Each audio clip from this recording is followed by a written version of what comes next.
للہ رب العالمین والصلاة والسلام علی سید الانبیاء والمرسلین اما بعد فاعوذ باللہ من الشیطان الرجیم بسم اللہ الرحمن الرحیم۔ آگے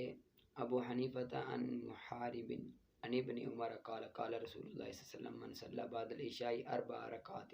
حضرت ابن عمر کہتے ہیں کہ رسول صلی اللہ علیہ وسلم نے فرمایا کہ جس نے نماز عشاء کے بعد مسجد سے نکلنے سے پہلے 4 رکعت نفل پڑھی تو وہ برابر ہوئی شب قدر کی اتنی ہی رکعت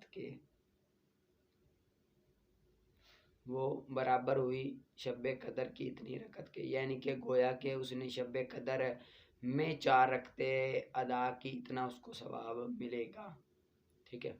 نفلوں کی پڑھنے کی بھی بڑی برکات ہیں، کیونکہ فرض تو بندے پر واجب ہوتے ہیں، نفل کے ذریعے بندہ رب تعالیٰ کے قرب پاتا ہے۔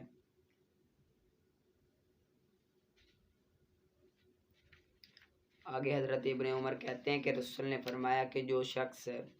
نماز عشاء کے بعد 4 رکعت پڑھے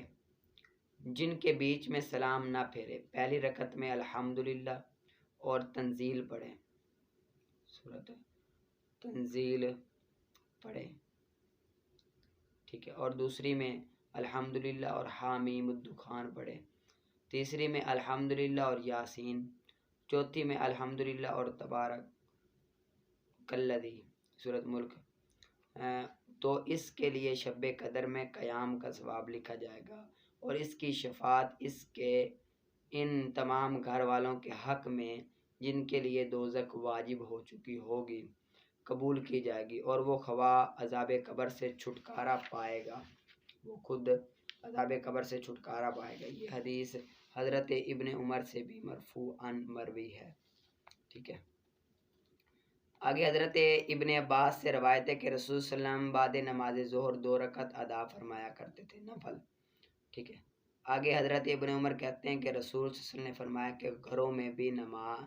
پڑھا کرو اور ان کو قبرستان نہ بتاؤ، یعنی کہ نفل نماز یہ گھر پڑھنے کے بارے میں ترغیب دلائی گئی کہ یہ افضل ہے گھروں میں جا کر پڑھنا، کہ ان کو قبر نہ بناؤ، اس بارے میں، ٹھیک ہے، یہ یاد کر لینا۔ آگے نکالیں آپ شرح قائد کا وَذَهَبَ جُمْهُورُ الْمُحَقِّقِينَ إِلَىٰ أَنَّهُ هُوَ التَّصْدِيقُ بِالْقَلْبِ وَإِنَّمَا إِقْرَارُ شُرِطَ لِإِجْرَاءِ الْأَحْكَامِ فِي الدُّنْيَا لِمَا أَنَّ تَصْدِيقَ الْقَلْبِ أَمْرٌ بَاطِنٌ۔ یہ یہاں سے دوسرے مذہب کو بیان کر رہے ہیں جو جمہور محققین اور امام اعظم کا مذہب ہے کہ ایمان تصدیق قلبی کا نام ہے، اور جو اقرار ہے نا وہ دنیا میں احکام جاری کرنے کے لیے شرط ہے۔ اس کی وجہ سے یہ کہ تصدیق یہ باطنی چیز کا نام ہے جس پر لوگوں کی واقفیت نہیں ہوتی، لوگوں کو پتہ نہیں ہوتا، اور اس کے لیے اب کوئی علامت کی بھی تو ضرورت ہے، تو وہ علامت کیا ہے؟ وہ اقرار باللسان ہے، احکام پر عمل کرنا، ٹھیک ہے۔ جو شخص اس سے، اور یہ بھی ہے کہ جو شخص تصدیق قلبی کرتا ہو لیکن زبان سے اقرار نہیں کرتا تو وہ عند اللہ مومن ہے لیکن عند الناس مومن نہیں ہے، اور نہ ہی اس پر دنیا میں ایمان کے احکام جاری ہوں گے۔ اور جو شخص صرف زبان سے اقرار کرے دل میں ایمان نہ رکھے تو وہ منافق ہے، اور عند الناس تو وہ مومن ہے لیکن عند اللہ وہ مومن نہیں ہے بلکہ وہ کیا ہے؟ منافق ہے، ٹھیک ہے۔ اور ایک یہ بات ہے، اور دوسری بات یہ ہے کہ دوسرے مذہب کی دلیل یہ قرآن پاک سے بھی ثابت ہے کہ قرآن پاک کی آیتیں ہیں، یہ دیکھو متن میں لکھا ہے، شرح میں لکھی ہوئی ہیں، اولئک کتب فی قلوبہم الایمان، کہ یہی لوگ ہیں جن کے دلوں میں ایمان ہے۔ اب یہاں پر ایمان کا محل جو ہے نا وہ قلب کو قرار دیا گیا، دل کو قرار دیا، اور آیت وقلب مطمئن بالایمان، یہاں پر بھی ایمان کا محل قلب دل ہے، اور ولما يدخل الایمان فی قلوبہم، جب داخل ہوں گے ایمان ان کے دلوں میں، یہاں پر بھی کیا ہے؟ محل ہے۔ اور رسول دعا اکثر مانگا کرتے تھے اللہم ثبت قلبی علی دینک، اب یہاں بھی ایمان کا محل کیا ہے؟ دین ہے۔ تو اس سے پتہ چلتا ہے کہ جو ایمان سے مراد ہے نا وہ کیا ہے؟ تصدیق بالقلب ہے۔ اور وہ ایک جنگ میں حضرت ایک کافر شخص کہ جب حضرت اسامہ قتل کرنے لگے تو اس نے کلمہ پڑھ لیا، پھر آپ نے قتل کر دیا یہ کہ اس نے میرے ڈر سے کلمہ پڑھا ہے۔ یہ واقعہ جب رسول کو پتہ چلا، رسول نے فرمایا کہ حلا شککتا